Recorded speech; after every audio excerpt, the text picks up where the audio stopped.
નમસ્કાર મિત્રો, કેમ છો? તો આજે આપણે ભણવાના છીએ ટાટ એચએસ સ્પેશિયલ બાયોલોજીનો ટોપિક છે મનુષ્યનું નર પ્રજનન તંત્ર. એના NCERT બેઝડ 50 MCQ આજના આ એક વિડીયોમાં આપણે જોઈશું. તો વિડીયો રિવિઝન પર્પઝથી છે, તો તમારું ખૂબ સારી એવી રીતે રિવિઝન થશે અને સાથે સાથે તમને જે વસ્તુ નહીં આવડતી હોય એ પણ ક્લિયર થઈ જશે. NCERT ટોટલી બેઝ છે, લાઇન ટુ લાઇન MCQs નીકાળેલા છે, એટલે તમે સમજી શકો છો કે તમારી ટાટ એચએસની એક્ઝામ માટે આ કેટલા મહત્વપૂર્ણ છે. તમે જો નીટની પ્રિપેરેશન કરી રહ્યા છો તો પણ તમને આ વિડીયો ખૂબ જ હેલ્પફુલ થઈ રહેશે. તો ચાલો હવે ટાઈમ બગાડ્યા વગર હું આજનો આ વિડીયો શરૂ કરું. એની પહેલાં હું તમને કહી દઉં, જે બી તમે 50 લાઈક આની ઉપર પૂરી કરશો ને એવા તરત જ હું તમને આની જે PDF છે એ ટેલિગ્રામ ચેનલ ઉપર પ્રોવાઈડ કરી દઈશ. ઓલરાઈટ, આપણી ટેલિગ્રામ ચેનલની લિંક તમને નીચે ડિસ્ક્રિપ્શન બોક્સમાં મળી જશે. આની સાથે સાથે જ અન્ય જે આપણે ટાટ એચએસ બાયોલોજી માટેના જે વિડીયોઝ મૂકેલા છે એની પણ લિંક જે છે આખી પ્લેલિસ્ટની એ તમને નીચે ડિસ્ક્રિપ્શન બોક્સમાં મળી જશે. ઓલરાઈટ, તો ચાલો હવે સમય બગાડ્યા વગર આજનો આ વિડીયો આપણે શરૂ કરીએ. તો ટાટ એચએસ સ્પેશિયલ છે, મનુષ્યનું નર પ્રજનન તંત્ર છે, એની જ વાત કરીશું. NCERT થી બહારનો કોઈ પણ પ્રશ્ન તમને જોવા નહીં મળે. ઓલરાઈટ, ચાલો લાઇન ટુ લાઇન ક્વેશ્ચન્સ છે, પરીક્ષામાં પૂછાય એવા ક્વેશ્ચન્સ છે. પહેલો પ્રશ્ન છે, શુક્રપિંડો ઉદર ગુહાની બહાર વૃષણકોથળીમાં કેમ આવેલા હોય છે? ઓકે, પહેલો ઓપ્શન છે તમારો રક્ષણ માટે, બી છે તાપમાન જે છે શરીરના તાપમાન કરતાં 2 થી 2.5 સેલ્સિયસ નીચું રાખવા માટે, શુક્રકોષના સંગ્રહ માટે, કે આંતરિક અંગોની જગ્યા બચાવવા માટે. ઓલરાઈટ, તો શું આવશે અહીં સાચો જવાબ? એકદમ ઇઝી ક્વેશ્ચન છે, બેઝિક ક્વેશ્ચન છે કે શુક્રપિંડો જે છે એ ઉદર ગુહાની બહાર વૃષણકોથળીમાં આવેલા હોય છે. ઓલરાઈટ, કેમ? તો તાપમાન જે છે એમનું એ શરીરના તાપમાન કરતાં 2 થી 2.5 સેલ્સિયસ જેટલું નીચું રાખવા માટે. Okay, option B is the right answer. બીજો પ્રશ્ન છે, પુખ્ત મનુષ્ય જે છે, પુખ્ત મનુષ્યમાં દરેક શુક્રપિંડનો આકાર કેવો હોય છે? ઓપ્શન છે તમારા ગોળાકાર, નળાકાર, અંડાકાર કે શંકુ આકાર. બહુ બેઝિક પ્રશ્ન છે, અંડાકાર હોય છે. ઓકે, તો પુખ્ત મનુષ્યમાં દરેક શુક્રપિંડનો આકાર અંડાકાર હોય છે.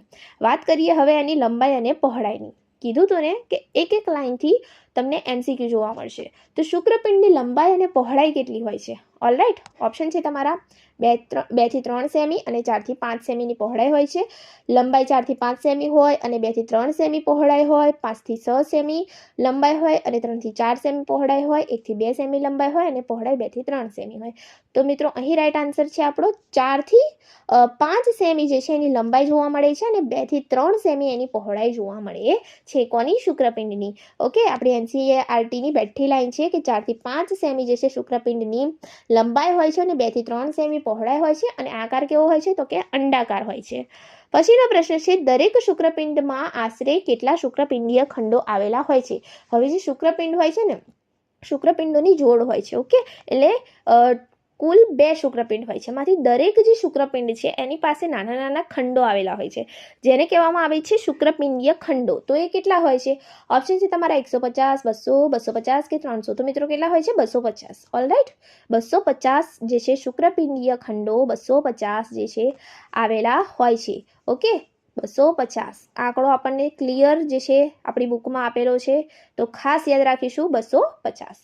ઓલરાઈટ, પછીનો પ્રશ્ન આપણે જોઈએ કે દરેક શુક્રપિંડીય જે ખંડ છે એમાં કેટલા શુક્રકોષ જનન નલિકાઓ આવેલી હોય છે? ઓકે, તો NCERTમાં તમને કહ્યું છે કે જ્યાં 250 શુક્રપિંડીય ખંડો છે એમાં શુક્રકોષ જનન નલિકાઓ આવેલી હોય છે. શું આવેલું હોય છે? શુક્રકોષ જનન નલિકાઓ. અને એની પણ સંખ્યા તમને સ્પષ્ટ કહી છે કે કેટલી હોય છે. ઓપ્શન છે તમારા 1 થી 3, 5 થી 10, 100 થી 200 કે ફક્ત 1. તો કેટલી હોય છે મિત્રો? 1 થી 3. ઓલરાઈટ, તો જ્યાં શુક્રકોષ જનન નલિકા છે એની સંખ્યા હોય છે 1 થી 3. શુક્રકોષ જનન નલિકા શાની અંદર આવેલી હોય છે? તો શુક્રપિંડીય ખંડમાં આવેલી હોય છે. ઓકે, શુક્રપિંડ છે, શુક્રપિંડની અંદર શુક્રપિંડીય ખંડિકાઓ છે અને જ્યાં શુક્રપિંડીય ખંડિકાઓ છે એમની સંખ્યા જોઈએ આપણે કેટલી છે? 250 છે. અને આ 250 શુક્રપિંડીય જે ખંડિકાઓ છે એમાં દરેક ખંડિકાની અંદર શુક્રકોષ જનન નલિકા આવેલી છે. દરેક ખંડિકાની અંદર શુક્રકોષ જનન નલિકા આવેલી છે, જેની સંખ્યા 1 થી 3 છે. ઓલરાઈટ, પછીનો પ્રશ્ન છે, શુક્રકોષ જનન નલિકાની અંદરની દિવાલ કયા 2 પ્રકારના કોષો ધરાવે છે?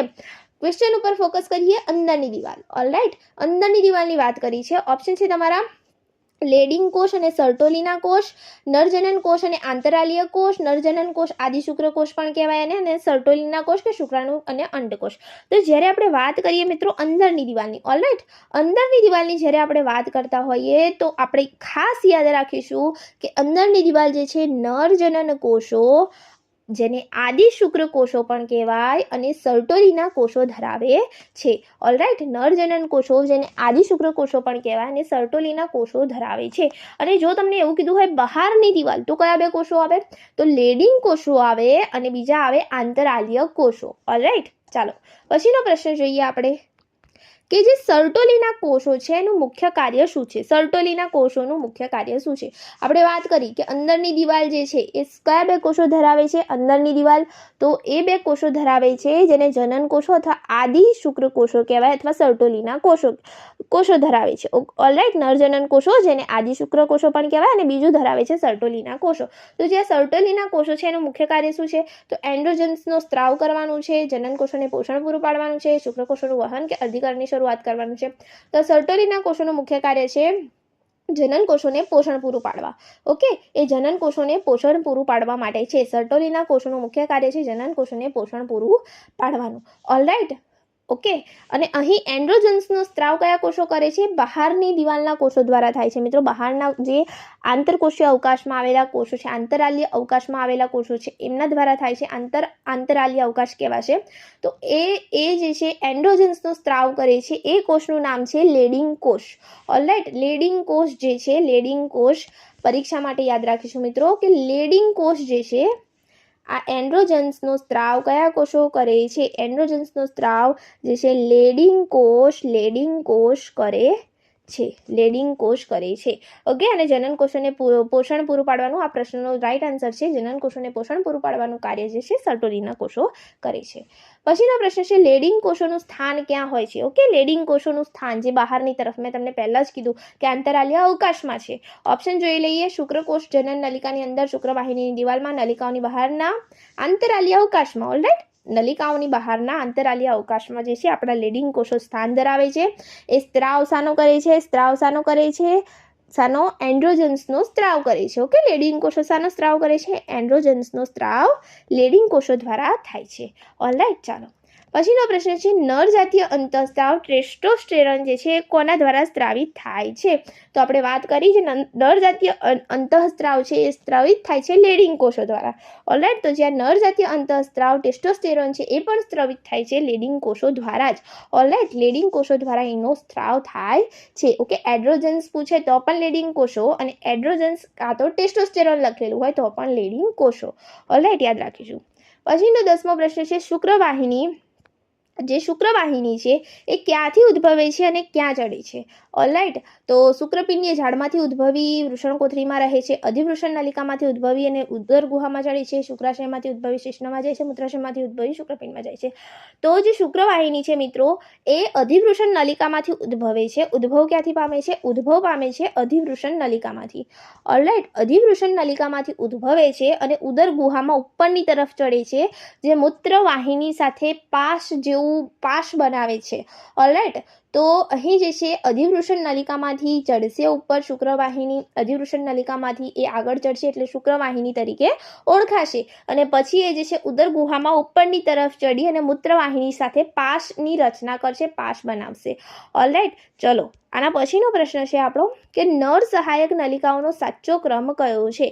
ઓપ્શન છે અહીં તમારા શુક્રવાહિની, શુક્રપિંડીય ઝાડ. તો મિત્રો પહેલા શુક્રપિંડીય ઝાડ અથવા એને કહેવામાં આવે છે વૃષણ ઝાડ એ આવે, તો શુક્રવાહિકા પહેલા ના આવે. તો પહેલો તો આપણો ઓપ્શન જ ખોટો છે. પછીનો બી જોઈએ શુક્રપિંડીય ઝાડ. તો ઓલરાઈટ, તો પહેલા જે છે શુક્રપિંડીય ઝાડ આવે. ઓકે, શુક્રપિંડીય ઝાડ અહીંયા કંઈક સારું એવું છે. શુક્રપિંડીય ઝાડ એટલે કે જે આપણે એને વૃષણ ઝાડ કહીએ. ઓકે, શુક્રપિંડીય ઝાડ તમને કેટલીક જગ્યાએ લખેલું જોવા મળશે, એને વૃષણ ઝાડ કહેવાય. પછી આગળ જોઈએ શુક્રવાહિકા. હા, તો શુક્રપિંડીય ઝાડમાંથી શુક્રવાહિકાઓ બનશે અને પછી એ અધિવૃષણ નલિકામાં પરિવર્તન પામશે, અને આગળ વાત કરીએ એમ અધિવૃષણ નલિકામાંથી આપણને શુક્રવાહિની મળશે.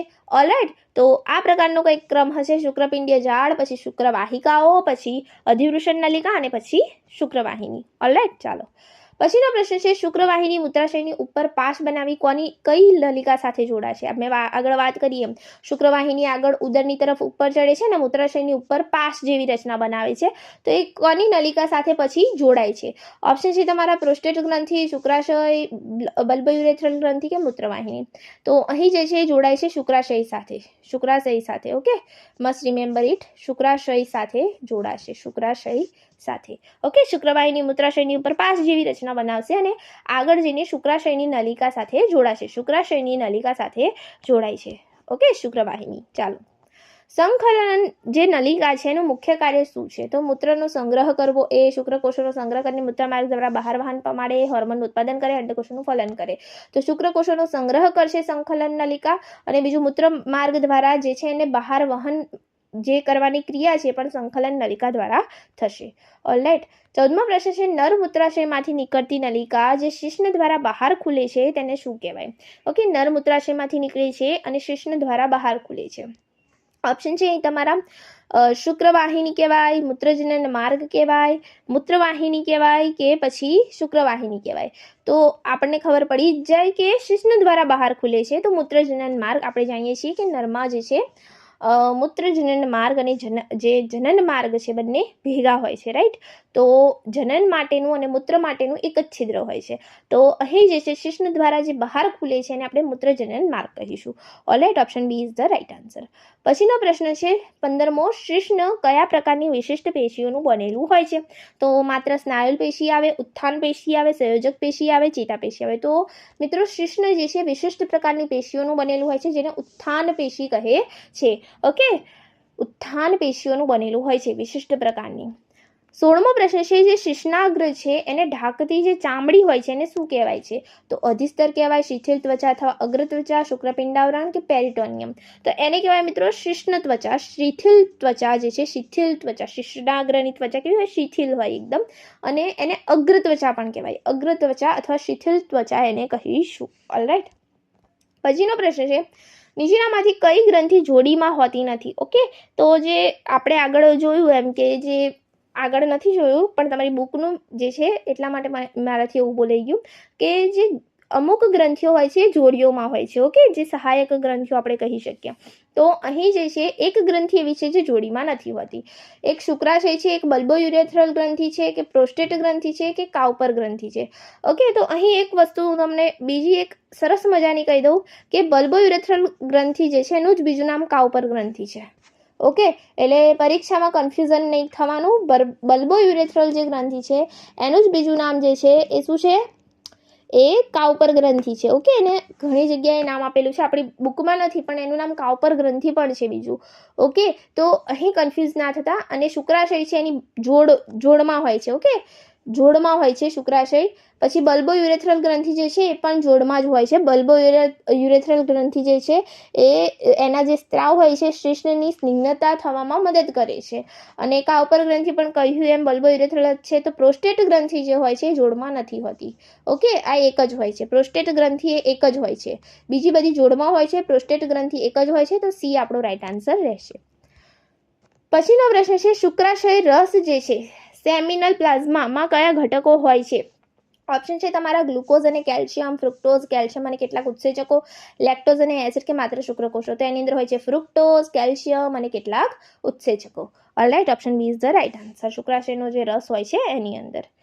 19મો પ્રશ્ન છે સમાગમ દરમિયાન શિશ્નના ઉંજણ, ઓકે, લિબ્રિકેશન જેને કહેવાય, એમાં કઈ ગ્રંથિનો સ્ત્રાવ મદદ કરશે? તો આગળ મેં તમને કીધું કે જે શિશ્ન છે એને જે સ્નિગ્ધ થવામાં જે છે એક ગ્રંથિ મદદ કરે છે એ છે બલ્બોયુરેથ્રલ. ઓકે, તો અહીં પણ જે છે બલ્બોયુરેથ્રલ જ આવશે. એ મદદ કરે છે ઉંજણમાં, લિબ્રિકેશન જેને કહેવાય. ઓકે, સ્નિગ્ધ થવામાં પણ એ મદદ કરે છે. ઓકે, તો બલ્બોયુરેથ્રલ આવશે. પછીનો પ્રશ્ન છે કે શુક્રકોષ જનન ક્યારે શરૂ થાય છે? ઓપ્શન છે તમારા ગર્ભાવસ્થામાં, બાળપણમાં, યૌવનારંભમાં કે 21 વર્ષની ઉંમરે? આપણે જાણીએ છીએ કે જે મેલ અને ફિમેલ બંનેમાં છે જે યૌવનારંભ જ્યારે થતો હોય, જેને આપણે આગળ ભણી ગયા એમ, એ દરમિયાન જે છે આમાં શુક્રકોષ જનનની પ્રક્રિયા મેલમાં શરૂ થાય છે અને અંડકોષ જનનની પ્રક્રિયા ફિમેલ્સમાં શરૂ થાય છે. તો યૌવનારંભ રાઈટ, યૌવનારંભ થતો હોય ત્યારે થાય છે. Option she is the right answer. પછીનો પ્રશ્ન છે આદિ શુક્રકોષો જે છે એ રંગસૂત્રોની દ્રષ્ટિએ કેવા હોય છે? ઓપ્શન છે તમારા એકકીય હશે, દ્વિકીય હશે, ત્રિકીય હશે કે એક પણ નહીં. તો મિત્રો પહેલાં જે હોય છે ને શુક્રકોષોને એ દ્વિકીય હોય છે. ઓકે, પછી એનું જે છે આગળ જતાં એનું અર્ધીકરણ થશે અને એકકીય બનશે. તો પહેલાં જે આદિ શુક્રકોષો છે એ દ્વિકીય હોય છે, એટલે 2n રંગસૂત્ર ધરાવે છે, 2n રંગસૂત્ર ધરાવે છે. અને 46 જે છે રંગસૂત્રની સંખ્યા હોય છે ને પ્લોઇડી 2n હોય છે, પ્લોઇડી 2n હોય છે અને રંગસૂત્રો 46 હોય છે. રાઈટ, ચાલો પછીનો જે પ્રશ્ન છે આપણો, કયા કોષોમાં અર્ધીકરણ જે છે મિયોસિસ 1 થઈને 2 સમાન એકકીય કોષો બને છે? તો આદિ શુક્રકોષો, પ્રાથમિક શુક્રકોષો, દ્વિતીય શુક્રકોષો કે સર્ટોલીના કોષો? તો જે છે પ્રાથમિક શુક્રકોષોને પ્રાઇમરી કહેવાય, પ્રાઇમરી શુક્રકોષો કહેવાય, પ્રાથમિક શુક્રકોષો કહેવાય, જેનું અર્ધીકરણ થશે અને પછી જે છે એમાંથી 2 સમાન એકકીય કોષો બનશે. ઓકે, તો દ્વિતીય શુક્રકોષોમાં રંગસૂત્રોની સંખ્યા કેટલી હશે? જો તમને પ્રાથમિકમાં પૂછ્યું હોય તો 46 આવે. ઓકે, મેં તમને કીધું આગળ એમ 46 હોય છે પહેલાં. ઓકે, 2n એની હશે પ્લોઇડી અને 46 રંગસૂત્ર હોય છે. પરંતુ જેવું એનું અર્ધીકરણ થાય એવી જે છે એમાં જે સેકન્ડરી જે એનું અર્ધીકરણ થશે દ્વિતીય શુક્રકોષોમાં, ત્યારે એની પાસે 46માંથી અડધા થઈ જશે કોષો. એટલે કેટલા રહેશે રંગસૂત્ર? 23 રહેશે. 46માંથી રંગસૂત્ર અડધા થઈ જશે અને 23 રહેશે. ઓલરાઈટ, બી આવશે 23. પછીનો પ્રશ્ન છે શુક્રકોષો પૂર્વકોષોમાંથી શુક્રકોષ બનવાની ક્રિયાને શું કહે છે? ઓપ્શન છે તમારા શુક્રકોષ જનન, શુક્ર કાયાંતરણ, વીર્યસેચન કે સંકલન. તો એને શું કહેવાય? શુક્રકોષ કાયાંતરણ. ઓલરાઈટ, બહુ જ ઇઝી પ્રશ્ન છે. શુક્રકોષ જે પૂર્વકોષ છે એમાંથી શુક્રકોષ જે બને એને શુક્ર કાયાંતરણ કહેવાય. પછીનો પ્રશ્ન છે શુક્રકોષોનું શીર્ષ જે સર્ટોલી કોષોમાં ખૂપેલું હોય છે ત્યાંથી મુક્ત થવાની ક્રિયાને શું કહેવાય? આપણે જોયું કે સર્ટોલી કોષો એને શું પૂરું પાડે છે? તો પોષણ પૂરું પાડે છે. ઓકે, પોષણ પૂરું પાડે છે. તો એની અંદર જે એનું જે શીર્ષ જે છે એ ખૂપેલું હોય છે એમાંથી એ મુક્ત થાય એ ક્રિયાને શું કહેવાય? તો સંકલન કહેવાય, સ્પર્મિએશન કહેવાય, સ્પર્મિયોજિનેસિસ કહેવાય કે વીર્યદાન? તો એને સ્પર્મિએશન કહેવાય. ઓકે, સ્પર્મિએશન કહેવાશે. ઓલરાઈટ, સ્પર્મિએશન. પછીનો પ્રશ્ન છે GnRH નું પૂરું નામ શું છે? ઓપ્શન પહેલો છે ગોનાડ્રોટ્રોફિન રિલીઝિંગ હોર્મોન. તો પહેલો જ સાચો છે. ઓકે, તો ગોનાડ્રોટ્રોફિન જે રિલીઝિંગ હોર્મોન છે એ GnRH નું પૂર્ણ નામ છે. ઓલરાઈટ, GnRH નું પૂરું નામ શું છે? ગોનાડોટ્રોફિન રિલીઝિંગ હોર્મોન. ઓલરાઈટ, યાદ રાખીશું આપણે. તો જે યુવાનારંભની ઉંમરે ગોનાડોટ્રોફિન જે રિલીઝિંગ અંતઃસ્રાવ છે એમાં વધારો થાય છે. ઓકે, એ પણ આપણે યાદ રાખીશું. પછીનો પ્રશ્ન છે એલએચ કયા કોષો પર કાર્ય કરીને એન્ડ્રોજન્સના સ્ત્રાવને ઉત્તેજે છે? એલએચનું આખું નામ છે લ્યુટિનાઇઝિંગ અંતઃસ્ત્રાવ. એને કહીશું લ્યુટિનાઇઝિંગ અંતઃસ્ત્રાવ. ઓકે, લ્યુટિનાઇઝિંગ અંતઃસ્ત્રાવ એને કહેવામાં આવે છે. લ્યુટિનાઇઝિંગ અંતઃસ્ત્રાવ એલએચને કહેવામાં આવે છે. કદાચ આખું નામ પૂછાઈ જાય તો લ્યુટિનાઇઝિંગ અંતઃસ્ત્રાવ.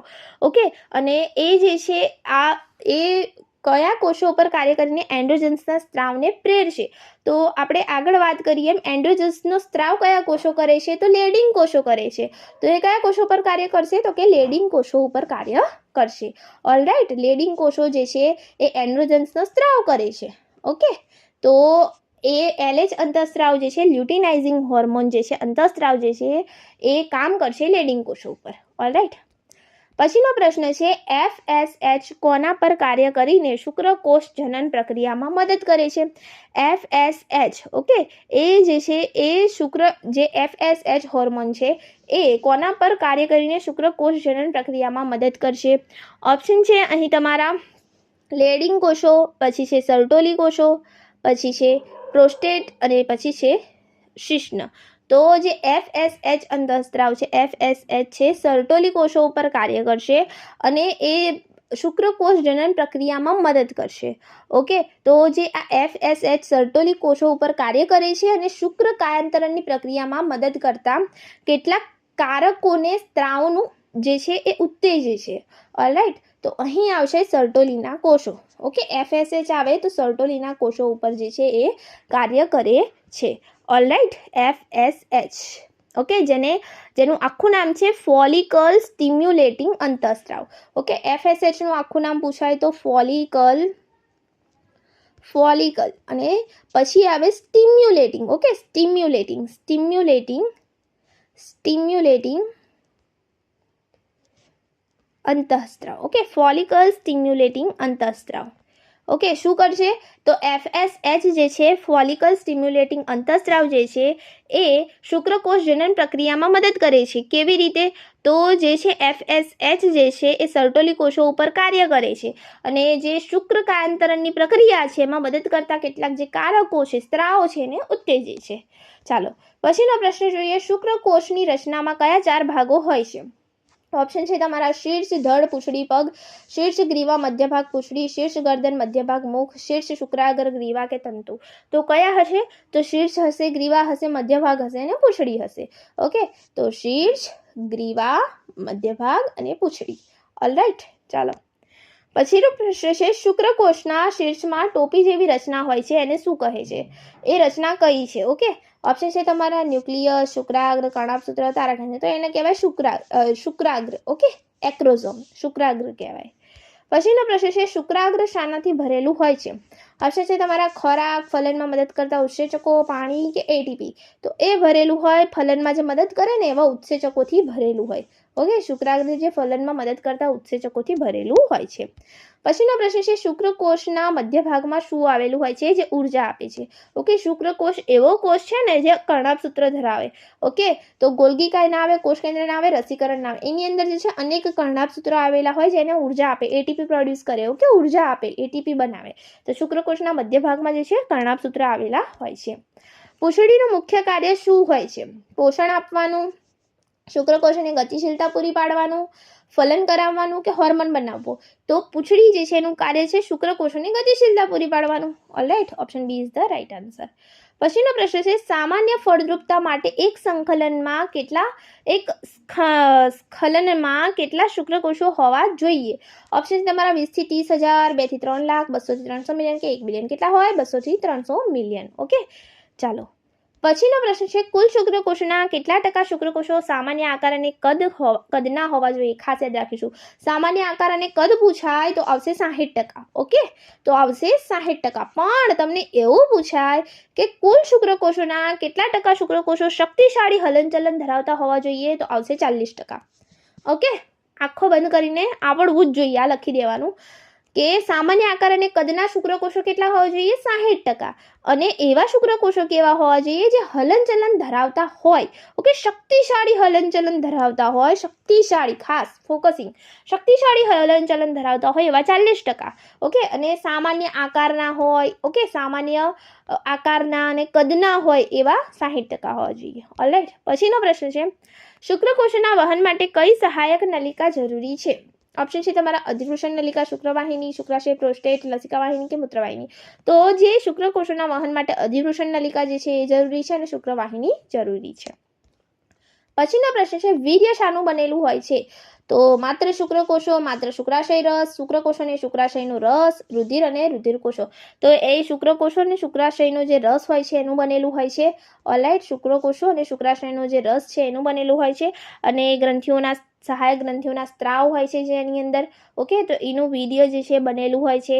ખાસ કરીને ફ્રુક્ટોઝ હોય છે, કેલ્શિયમ હોય છે, ઓકે, અન્ય અંતઃસ્ત્રાવો હોય છે. તો એ બધાનું એ વીર્ય બનેલું છે. પછીનો પ્રશ્ન છે. નર સહાયક નલિકાઓ અને ગ્રંથિઓના કાર્યોનું નિયમન કયા હોર્મોન દ્વારા થાય છે? ઓપ્શન છે તમારા ઇન્સ્યુલિન, પ્રોજેસ્ટેરોન, એન્ડ્રોજન્સ જેને ટેસ્ટોસ્ટેરોન કહેવાય કે એસ્ટ્રોજન. તો શું આવે મિત્રો? એન્ડ્રોજન્સ જેને ટેસ્ટોસ્ટેરોન કહેવાય. શાના દ્વારા સ્રાવિત થાય? ફરી એકવાર યાદ કરો, લેડિંગ કોષો દ્વારા. લેડિંગ કોષો દ્વારા. અને આ જે લેડિંગ કોષો દ્વારા, ઓકે, વ્યાકરણની ભૂલ રહેવાની થોડી. તો લેડિંગ કોષો જે છે આ લેડિંગ કોષો દ્વારા થાય. લેડિંગ, ઓલરાઈટ, લેડિંગ કોષો દ્વારા થાય. ઓકે, તો લેડિંગ કોષો દ્વારા જે એન્ડ્રોજન્સ છે એનો સ્ત્રાવ થશે ટેસ્ટોસ્ટેરોનનો. ઓકે, ચાલો, જે નર સહાયક નલિકાઓ અને ગ્રંથિઓના કાર્યનું નિયમન કરશે એવો હોર્મોન છે. 40મો પ્રશ્ન. શુક્રવાહિકાઓ શુક્રપિંડમાંથી બહાર નીકળી ક્યાં ખુલે છે? તો શુક્રવાહિનીમાં, અધિવૃષણ નલિકામાં, પ્રોસ્ટેટમાં કે વૃષણકોથળીમાં. તો એ નીકળે છે બહાર અધિવૃષણ નલિકામાં. શુક્રવાહિકાઓ બહાર આવશે અધિવૃષણ નલિકામાં. ઓકે, શુક્રપિંડમાંથી બહાર નીકળી અધિવૃષણ નલિકામાં એ ખુલશે. પછીનો પ્રશ્ન છે. શુક્રપિંડીય જે ખંડો છે એમાં રહેલી નલિકા જેમાં શુક્રકોષો ઉત્પન્ન થાય છે એને શું કહેવાય? વાહક નલિકા, શુક્રકોષ જનન નલિકા, મૂત્ર નલિકા કે યોજી? તો એને કહેવાય મિત્રો શુક્રકોષ જનન નલિકા. શુક્રકોષ જનન નલિકા કહેવાય. 42મો પ્રશ્ન, સર્ટોલીના કોષોને બીજા કયા નામે ઓળખવામાં આવે છે? તો જનન કોષો, પોષક કોષો, ગ્રંથિમય કોષો, રક્ષણ કોષો. એના કાર્ય અનુસાર પોષક કોષો કહી શકાય. ઓકે. પછીનો પ્રશ્ન છે, નર જનન કોષોમાં કયા વિભાજન દ્વારા શુક્રકોષો બનાવે છે? માત્ર સમભાજન, અર્ધીકરણ વિભાજન, સંભાજન કે મુક્ત કોષ કેન્દ્રીય વિભાજન? તો શું થશે મિત્રો? અર્ધીકરણ થશે. ઓકે. નર જનન કોષોમાં અર્ધીકરણ થશે અને શુક્રકોષો બનશે. લેડિંગ કોષો કયા હોર્મોનના પ્રભાવ હેઠળ એન્ડ્રોજન્સ બનાવે છે? આગળ વાત કરીએ. કયો આવશે લેડિંગ કોષો માટે? તો લેડિંગ કોષો તો LH હોર્મોન, જેને શું કહેવાય? LH નું આખું નામ શું છે? LH નું આખું નામ છે શું છે? લ્યુટિનાઇઝિંગ અંતઃસ્ત્રાવ. ઓકે. લ્યુટિનાઇઝિંગ અંતઃસ્ત્રાવ જે છે લેડિંગ કોષો લ્યુટિનાઇઝિંગ અંતઃસ્ત્રાવના પ્રભાવ હેઠળ જે છે એન્ડ્રોજન્સ બનાવે છે. પછીનો પ્રશ્ન છે, શુક્રકોષનું કોષ કેન્દ્ર કેવું હોય છે? તો દ્વિતીય અને લંબગોળ, એકકીય અને લંબાયેલું, ત્રિકીય અને ગોળ કે હોતું નથી? તો શુક્રકોષ જે છે એનું કોષ કેન્દ્ર કેવું હોય છે? એકકીય અને લંબાયેલું. ઓકે. એકકીય હોય છે અને લંબાયેલું હોય છે. પછીનો પ્રશ્ન જોઈએ કે શુક્રાશય રસ કોના સ્ત્રાવથી બને છે? તો શુક્રાશય, પ્રોસ્ટેટ અને બુલ્બો યુરેથ્રલ ગ્રંથિ, માત્ર શુક્રપિંડ, માત્ર મૂત્રાશય, માત્ર સંકલન નલિકા. તો અહીં આવશે શુક્રાશય, પ્રોસ્ટેટ અને બલ્બો યુરેથ્રલ ગ્રંથિ. ત્રણનો જે છે સ્ત્રાવ ભેગો થાય છે અને શુક્રાશય રસ બને છે. 47મો પ્રશ્ન છે, મૂત્રજનન માર્ગ કોના માટેનો સામાન્ય માર્ગ છે? તો માત્ર મૂત્ર, માત્ર વીર્ય, મૂત્ર અને વીર્ય બંને, રુધિર અને મૂત્ર. તો શું આવશે? મૂત્ર અને વીર્ય બંને. ઓલરાઈટ. મૂત્રજનન માર્ગ એ બંને માટે સામાન્ય છે. મૂત્ર અને વીર્ય બંને પુરુષમાં. 48માં શુક્રપિંડની આસપાસ આવેલું સખત આવરણ કયું છે? ઓપ્શન છે તમારા ટ્યુનિકા આલ્બ્યુજિનિયા, અધિસ્તર, પેરિટોનિયમ કે પ્લુરા? તો એને કહેવાય મિત્રો ટ્યુનિકા આલ્બ્યુજિનિયા. ઓકે. તો શુક્રપિંડની આસપાસ આવેલું સખત આવરણ જે છે એને કહેવાય ટ્યુનિકા આલ્બ્યુજિનિયા. ટ્યુનિકા આલ્બ્યુજિનિયા. 49મો પ્રશ્ન છે, શુક્રકોષ જનન નલિકાની બહારના વિસ્તારમાં લેડિંગ કોષ સિવાય બીજા કયા કોષો જોવા મળે છે? તો અંડકોષો, રોગ પ્રતિકારક શક્તિ ધરાવતા કોષો, યકૃત કોષો કે સ્નાયુ કોષો? તો શુક્રકોષ જનન નલિકા હશે એની બહારના વિસ્તારમાં લેડિંગ કોષો સિવાય બીજા જે જોવા મળે છે એને શું કહેવામાં આવે છે? એને કહેવામાં આવે છે આંતરકોષો કહેવામાં આવે છે, અથવા તો એને કહી શકીએ બીજા એના સિવાયના જોવા મળે છે એને કહેવાય છે રોગ પ્રતિકારક શક્તિ ધરાવતા કોષો. ઓકે. ઇમ્યુનોલોજીકલી કમ્પોટેન્ટ સેલ્સ જોવા મળે છે બીજા. ઓકે. એના સિવાયના લેડિંગ કોષો અને બીજા જે આંતરિયના બીજા કોષો હોય એના સિવાય. પછીનો પ્રશ્ન છે આપણો કે શુક્રકોષના પૂંછડીના હલનચલન માટે ઉર્જા પૂરી પાડતો ભાગ કયો છે? તો શીર્ષ, મધ્ય ભાગ કે ગ્રીવા કે શુક્રક? તો મધ્ય ભાગ આવે. એની અંદર કેમ? તો એની અંદર કર્ણાભસૂત્ર આવેલા હોય એટલે એટીપી રચાય. રાઈટ. તો મધ્ય ભાગ આવે. તો અહીં આપણા સરસ મજાના 50 MCQ પૂર્ણ થાય છે. હું આશા રાખું છું કે તમને આજનો આ વિડીયો તમારી આવનારી એક્ઝામમાં હેલ્પફુલ થઈ રહેશે. પ્લીઝ જો વિડીયોને લાઇક ના કર્યો હોય તો આને લાઇક કરો, તમારા જેવા બીજા એક્સપિરિયન્સ સાથે આને શેર કરો અને જો અમારી આ ચેનલ પર નવા હોય તો આને સબસ્ક્રાઇબ કરવાનું ના ભૂલતા. Thank you friends. Keep watching, keep learning.